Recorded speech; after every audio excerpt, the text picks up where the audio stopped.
Hi everyone, and welcome back to the Cozy Little Cabin.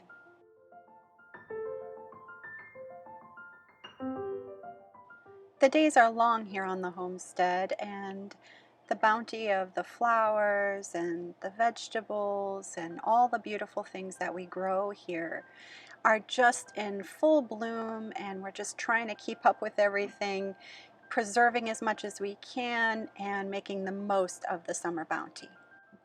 If you're looking for more cozy inspiration, be sure and hit the subscribe button. And if you like this video, please remember to give it a thumbs up. We just love days like today where we head out to the garden and harvest as much as we can, treating our backyard like a grocery store.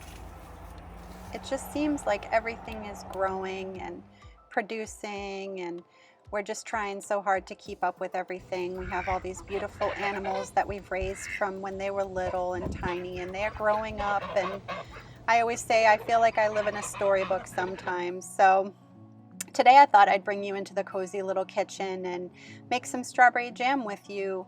And if you're new to canning, this is a great video for you because I'm just going to walk you through step by step on how to make this delicious jam. I start off with about 8 cups of strawberries, and I get them all washed up and get the tops off, and I slice them and put them into a nice big soup pan. After you get them all sliced in your pan, you can start mashing them. You could also use a food processor to get the job done, but I just like mashing them the old-fashioned way. And as you can see here, they're kind of like still in chunks, but you get some liquid as well.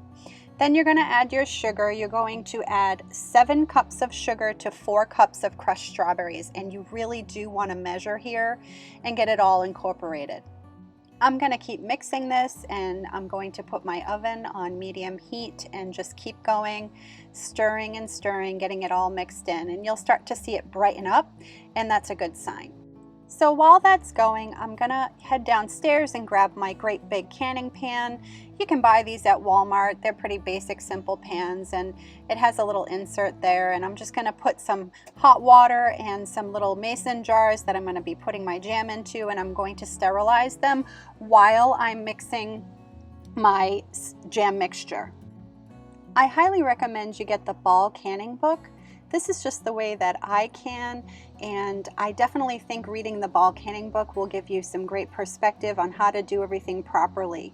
So that's definitely a good recommendation, is the Ball canning book. Next, I'm going to add 1 pouch of the Sure-Gel Certo fruit pectin, and I'm just going to make sure I incorporate that, mix it all around, and keep that at a low boil. I love to make lots of jam in the summer months because I take advantage of the fruit in season, and I tend to freeze it, I make syrups out of it, I make jam out of it, and that way when people come to visit, I can send them home with some goodies from the homestead. So once your jam gels up and looks really good, and you've done a spoon test on it to make sure it's the right consistency, you can then remove your sterilized hot jars and ladle the hot jam into the jar. Now you have to be really careful not to burn yourself. This is literally hot like molten lava, so you want to make sure you are very careful when you are transferring those. I fill it up to about 1/4 of an inch, and then I take off any of the foam that might sit at the top, and I get a little bit of a wet rag or wet paper towel, and I clean the top part of the rim where I'm going to put my lid.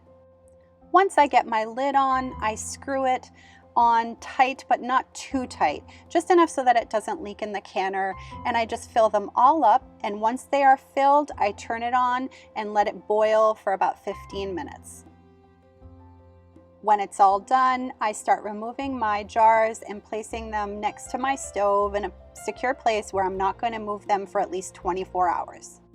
In a little while, you'll probably hear some popping, and that's going to be your lids popping into place, and that means they've been canned properly. There'll be a little indentation mark on the top of the jar, and that is a good sign. So that is music to my ears. After 24 hours has passed, I come around with a nice wet cloth and I clean off my jars, and I finished screwing on the little caps because they might have loosened up, and I label them all really well, and they can last on the shelf for a really long time.